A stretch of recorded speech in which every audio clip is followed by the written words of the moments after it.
این حوض ماهی پروری در ناحیه فرخور در جماعت دهاتی وطن دهه بهار در خواجگی دهخانی به نام فردوس واقع می باشد.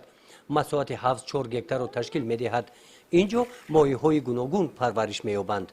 برای رشد ساحه ماهی پروری جناب عالی در مهلت 5 سال از تمام انداز ما را آزاد کرده است که ما می توانیم در سهم خود را در ساحه رشد ماهی پروری در جمهوری عزیز ما گذاریم. من در این حوض کلان 11,000 حوض ماهی از تیر ماهی و ماهی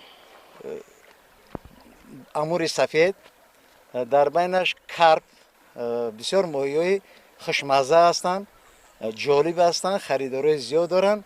در این حوض میده 5,000 ماهیچه از همه اینها رو محصولات ها رو ما این ماهیچه ها رو از ناحیه عبدالرحمن جامی دسترس نمودیم. در این خواجگی دهقانان زمین حوض را ثمرناک استفاده نموده 2 حاصل میگیرند. در حوض در یک وقت با پرورش ماهی شالی کش نمودند. با استفاده از چنین تجربه سال 3 می شود که از همین زمین هم شالی میگیرند و هم ماهی. با فرزندانمون با اهل عائله مصلحت کردیم. سال گذشته می کارو کردیم، ما از این درآمد گرفتیم که سطح آبش نسبتا کمتر است.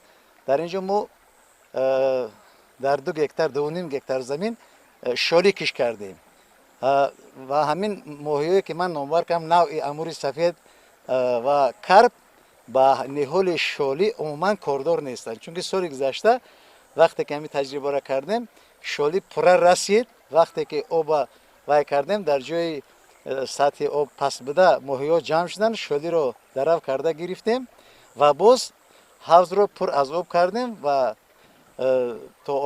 تا ماه دکبر ما وزن از 500 گرم تا 1 کیلو ماهی وای کردیم، جمع آوری کردیم. ناحیه فرخور جهت افزایش دادن استحصالات داخلی و با این وسیله تدریجاً تامین نمودن بازار استعمالی با محصولات داخلی تدبیرهای سریبختی را عملی نموده ایستادند. در خواجگی دهخانی به نام فردوس مقصد دارند که امسال بازار استعمالی ناحیه و ناحیه‌های گرد و اطراف را با ماهی تامین می نمایند.